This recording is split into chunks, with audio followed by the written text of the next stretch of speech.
Hi, I'm Dr. Lauri Baker with the Center for Rural Enterprise Engagement, and in this video, we are going to look at simple editing tools that are free. Of course, they will cost a little bit of your time.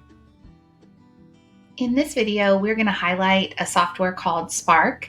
We're going to show you a little bit about how you can crop some video, and then we're going to talk about just using what you have to make these videos. The main tool we recommend is Adobe Spark. You can view it at spark.adobe.com. It is simple to use, and there is a free edition that we've used to create all of our videos.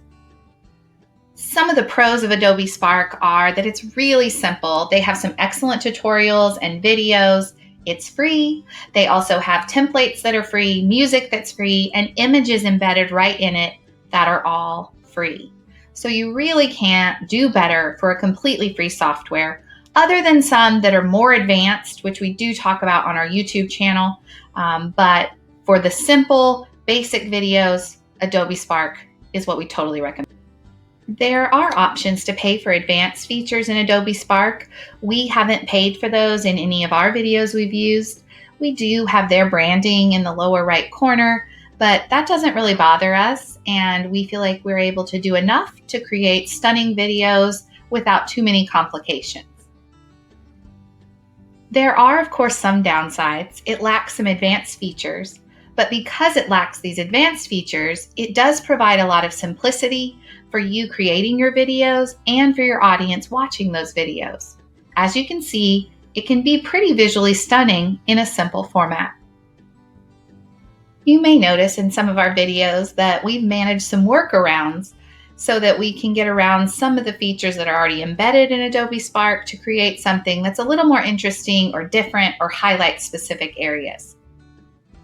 One of the workarounds you may notice in some of our videos is a YouTube subscribe page that we actually created in a program called Canva. We did some of the editing in that free software tool, and then we dropped it into Adobe Spark and created a video of it that we could add to the end of all of our videos. And then we could create the subscribe buttons once we uploaded it to YouTube. Again, some of those advanced features you can see on our YouTube channel. There are quite a few video cropping apps out there, many of which are free. You can just search for those with your platform. We used Video Crop for ours, which is an app that you can use on your iPhone or your iPad. And you can cut out any unnecessary or distracting elements that you accidentally recorded in your video. This is what the screen looks like when you get onto Video Crop. On the left image here, you'll notice we have a lot of extra things on the sides that we don't necessarily need. So on the right is how we cropped it to get a little closer to our subject, in this case me, and to remove some of the extra things and some of the weird lighting on the edges. Our review of Video Crop is that we liked that it was free, that it was easy to use. You immediately could download or send your file in multiple formats here.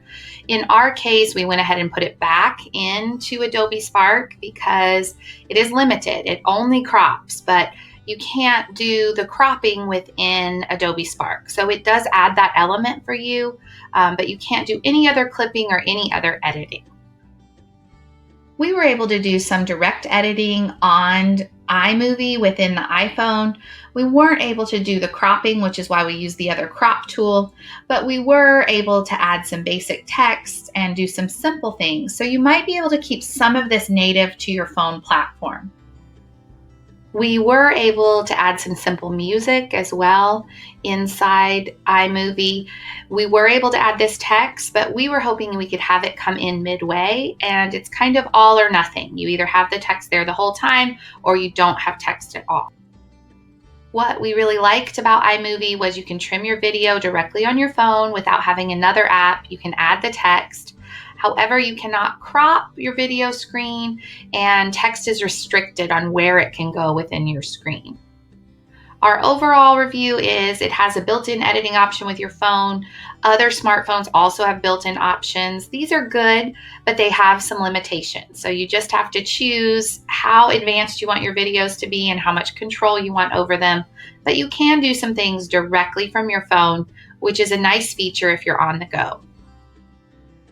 Simply remember, spark it up, crop it, and use what you have embedded in those native platforms, and you will be making amazing videos very soon. Continue learning with us at ruleengagement.org, or subscribe to our YouTube channel, or visit us at our home institutions. This project was made possible through support by K-State Research and Extension. If you enjoyed our content, remember to subscribe to our channel by clicking here, or specifically like this video and share with your friends.